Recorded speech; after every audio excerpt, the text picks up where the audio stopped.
The following program is sponsored by Friends of Life Outreach International. Her dream of ministry was buried as she wrestled with her faith after being hurt by her church. I always say church hurt is the worst kind of hurt because it's like getting stabbed in the back while you're looking the person in the eye. Wow, yeah. You know, they're your friends, they're your family, these are the people that you have been doing life with. And so I was skittish. Every time I would go into a church, I didn't want to get involved. I didn't want to get into a relationship because I didn't want to get hurt again. Natalie Runion found hope and healing through perseverance.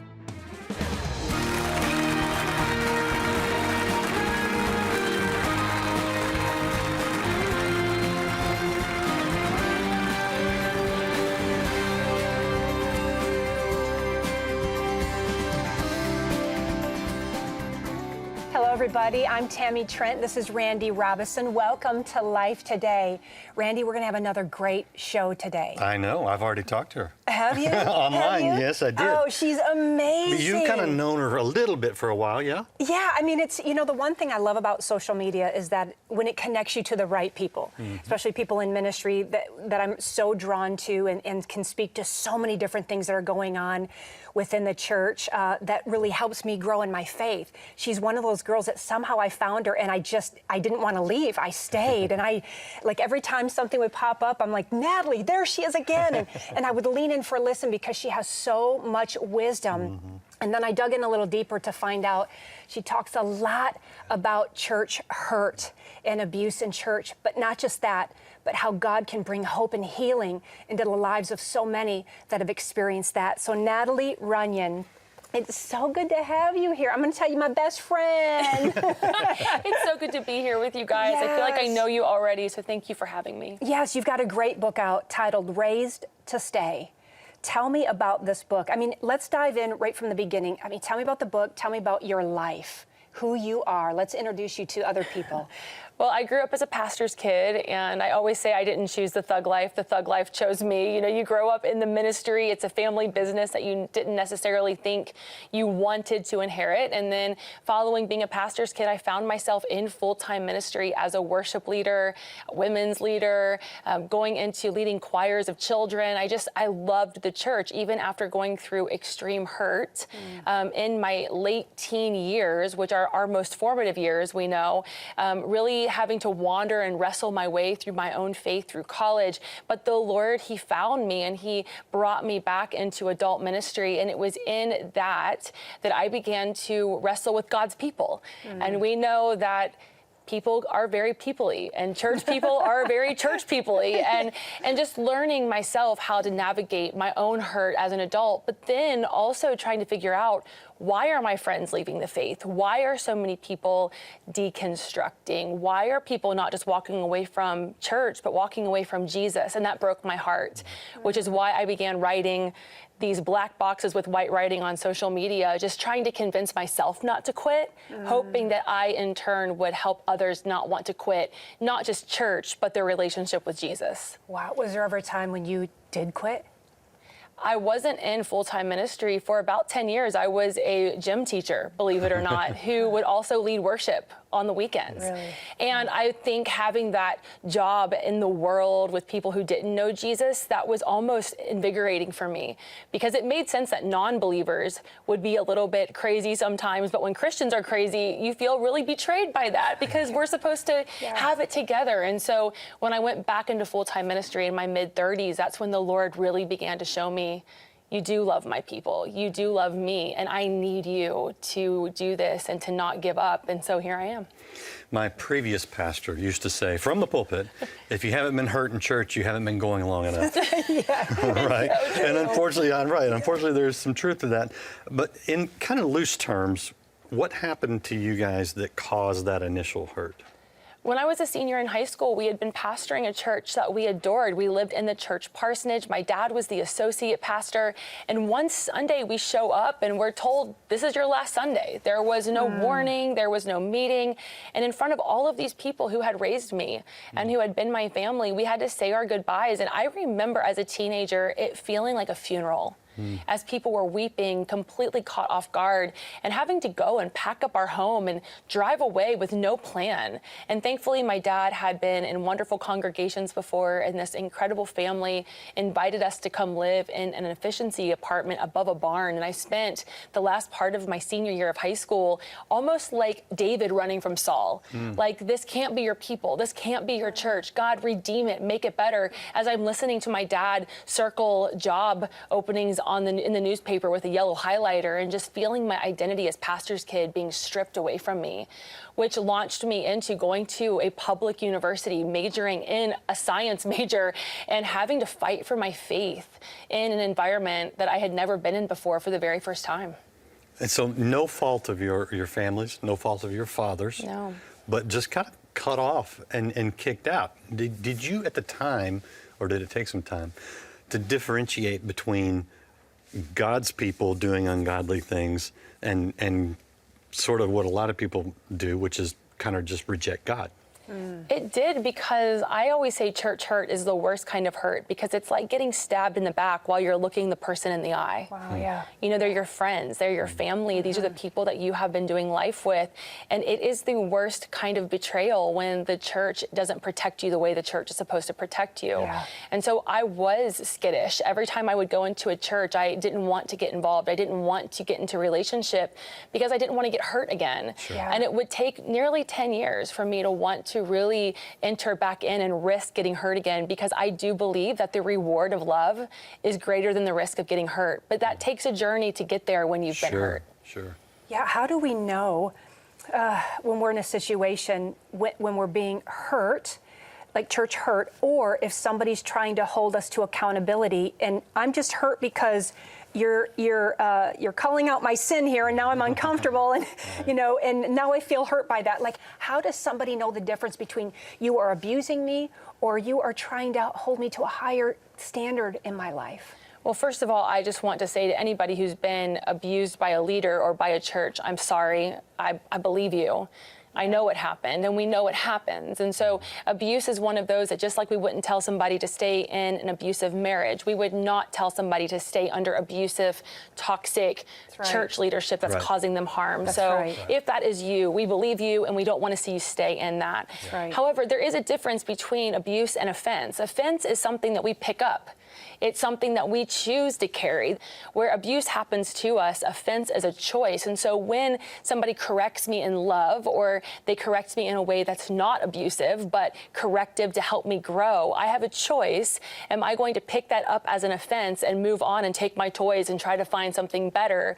Or am I going to take this as a wise counsel and allow myself to grow through what's uncomfortable but not abusive? And there's a discomfort that comes with growth. Iron sharpening iron. We know it's not going to feel good, but there is a massive difference between being held accountable and being stretched and grown and being truly abused. It's interesting you say that about offense, because the scripture tells us that offenses will come. In this world, offenses will come, and sometimes they come through the church. But it also tells us not to take offense, and what you said there, to pick up, right? To take. So to me, I go, okay, those aren't inconsistencies. Those aren't contradictory. It's saying that the offense is going to come, but we have a choice. We can pick it up and take it and walk with it and live with it, or we can let it go. How did you learn to let that offense go?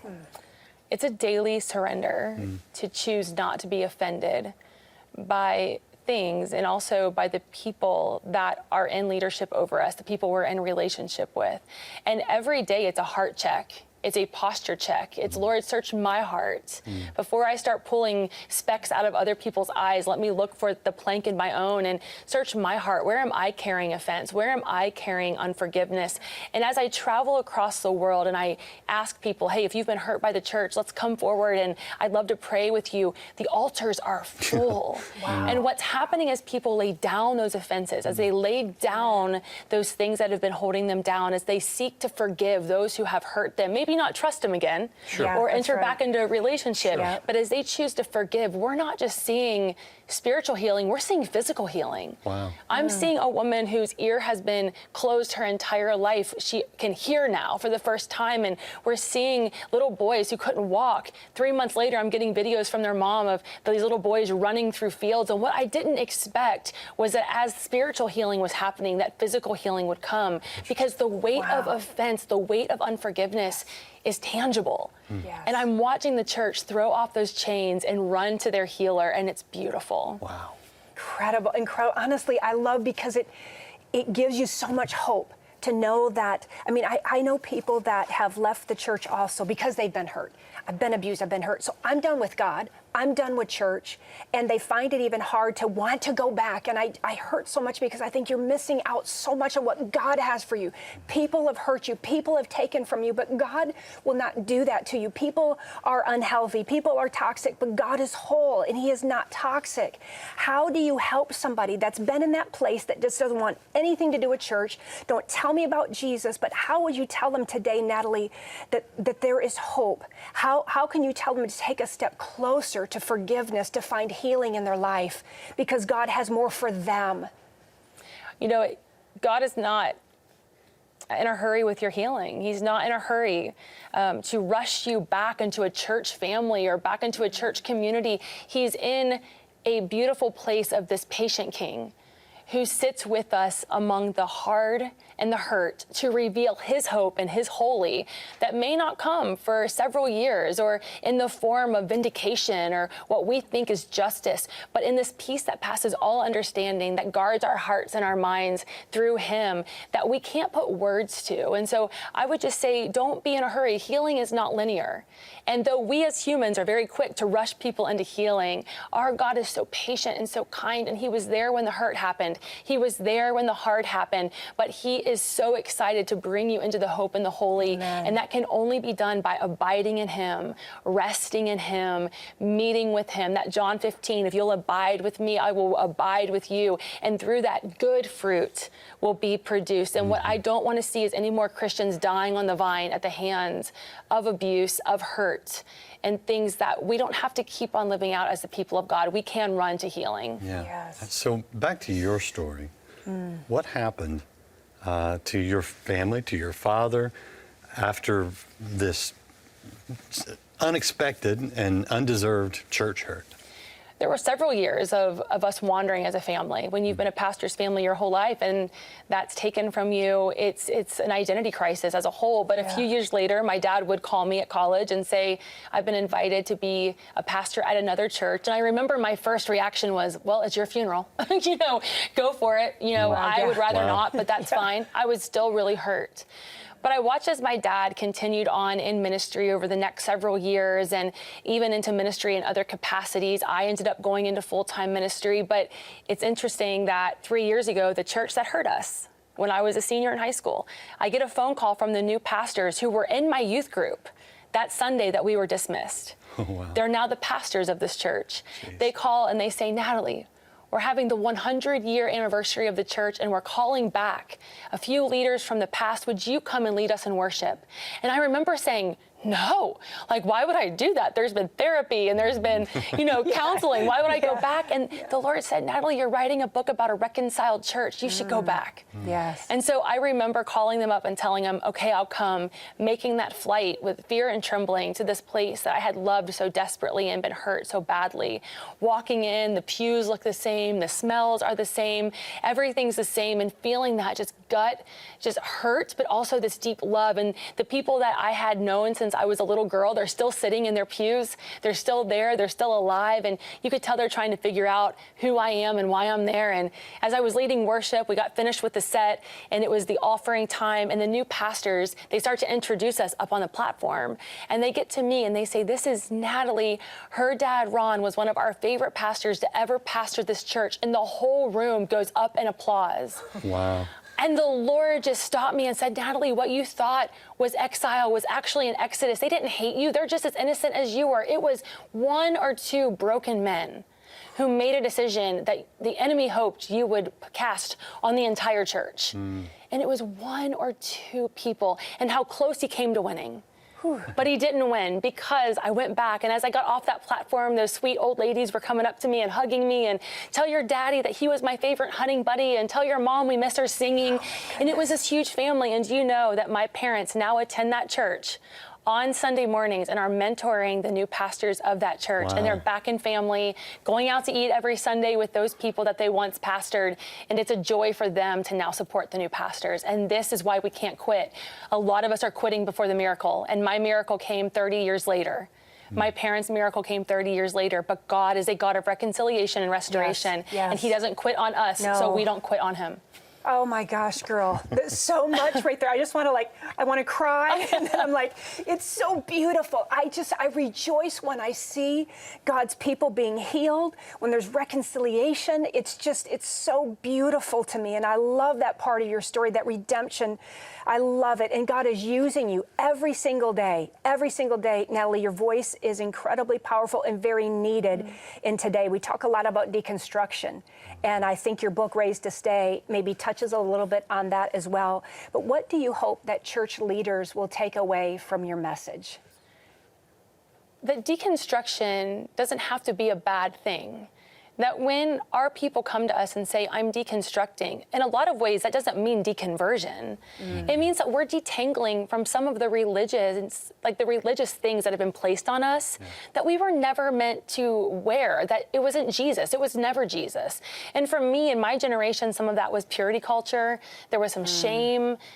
No grace. A lot of Christians are just trying to detangle from some of the weight of religion. A lot of and legalism. they're learning how to know this Jesus that they've been desperate for. So pastors, keep teaching your people Jesus. Keep pointing them to Jesus. If it's not Jesus, don't talk about it. Point them to the healer. Point them to the one who sets them free. Point them to the one that can restore and redeem. And as people get to know this Jesus, they're more likely to run towards Jesus people. And we're gonna be imperfect, but God is the perfect one, and we cling to him. I don't know, Natalie. I think maybe we should discuss that tattoo you got last week. I also went to the Taylor Swift concert, but don't I'm so sorry. I went to you too last week. So, okay, to the person who is watching who has been hurt in church, and they're trying to figure out, they're in the hard part that you talk about, in the hurt, the hard, the hope, and the holy, this path that you lay out in the book. What do you say to them at this moment where they're having a hard time hearing anything from anybody that has anything to do with any kind of church, but they're watching you right now? I would say God loves you so much, and his eyes have never taken off of you. They've never been taken off of you. His eyes have been on you. He was in the rooms. He heard what was said, and he sits with you in the sorrow of what feels lost. And it's okay to feel that sorrow, but there is a hope that sings over you, and it's a song that only the presence of God can sing over you. And so I pray that as you sit in the tension of the now and the not yet, that you will know that you have a Father who loves you, a Father who sees you, a Father who will never stop loving you just as you are, and that there is a family that is waiting for you when you're ready to come home. So good, so good. Thank you. Thank you for that. Thank you for opening up. And you know what? We have a chance to be the church as God designed it to be. There are some people who are hurting. There are people who are wondering, where is God? We have the chance, you and I together, to reach out and to show them what God's really like. A chance to heal a hurt.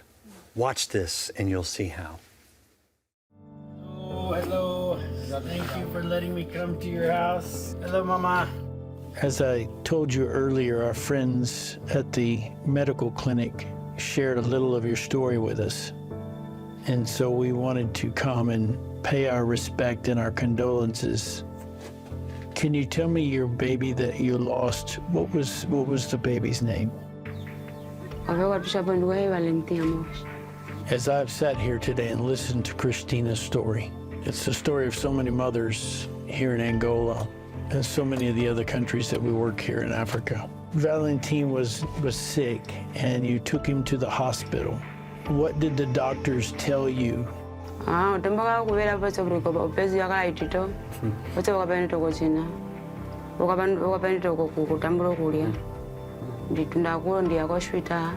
There's so many things, whether it be drought, whether it be floods, so many variables that affect their lives that are so fragile already that just one little change can bring destruction. One little change can bring death.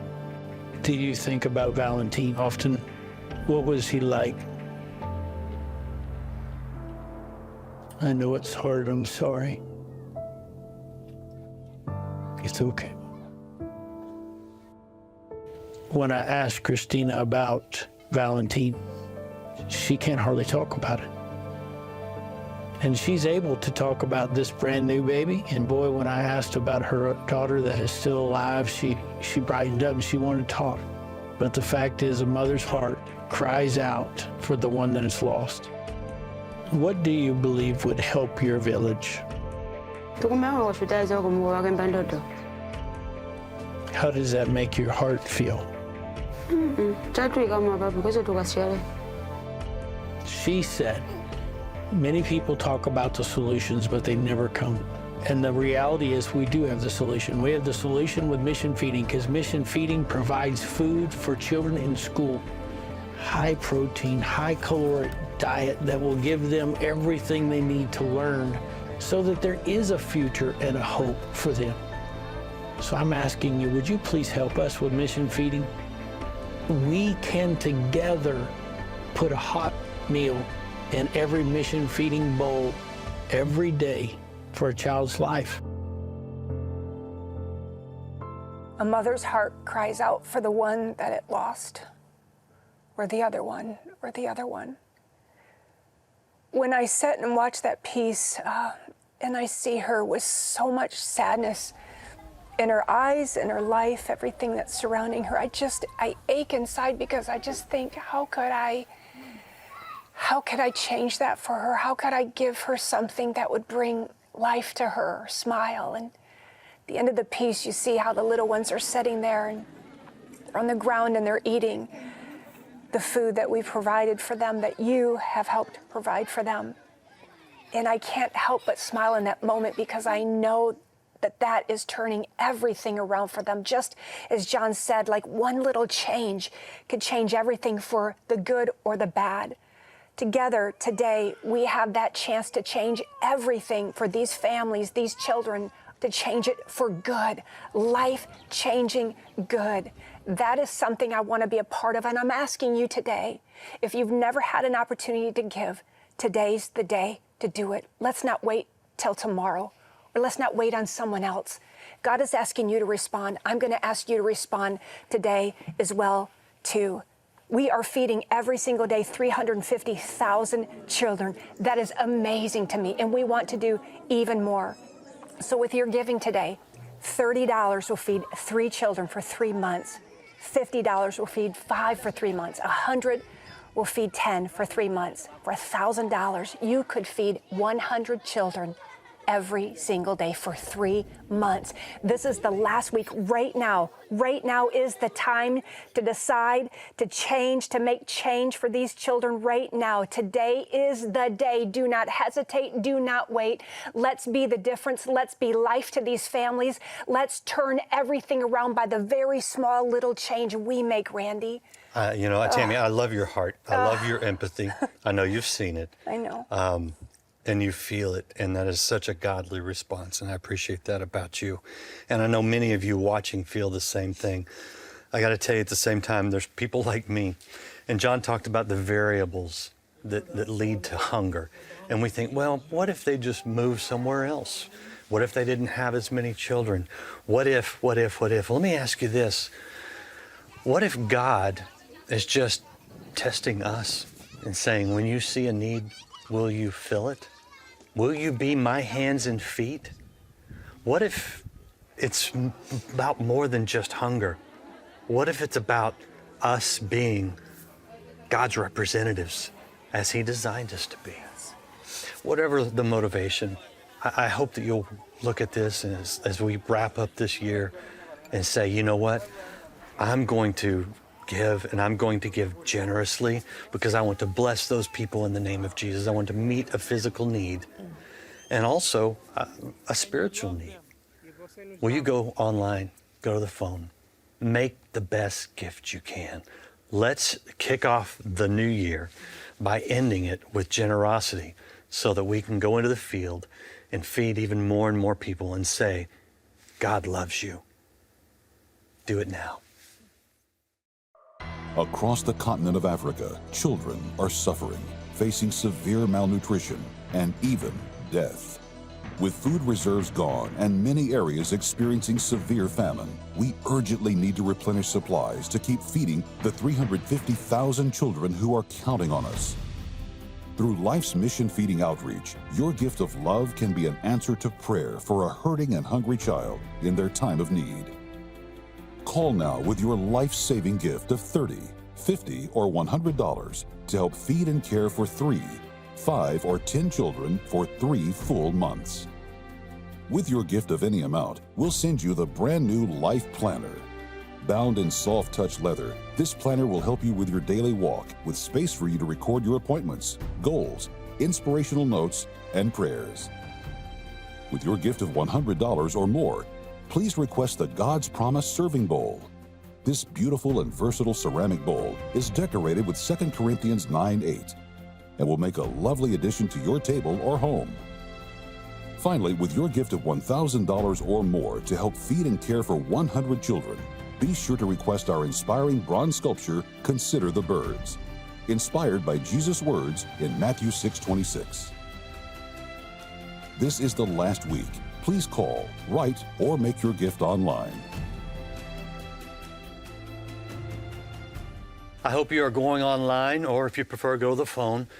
This is the last week we will be in this emphasis, and at the end of the year, this is the last week to get those tax deductions in. But really, most importantly, this is the chance to reach out to someone who is hurting, someone who is desperate, who really needs your help today. We can be the love of Christ to them. And Tammy, when they do that, I hope they'll request Natalie's book, whether for themselves or for a gift, maybe, right? Yes, you need to. It's a great book. I promise you it will bless your life or somebody that you know.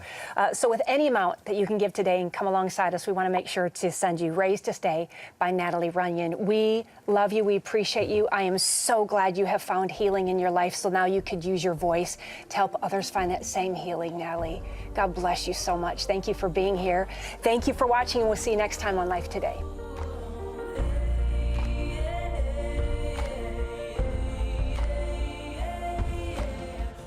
I just want to remind all of you that we do approach the end of the year and the new year, but we have a wonderful time to make year-end gifts, which are not only a blessing to all the people that the gift literally gives life to, but also gives you a break. It's very meaningful. So keep that in mind, and just know that we're going to share the life and love of God because of your help.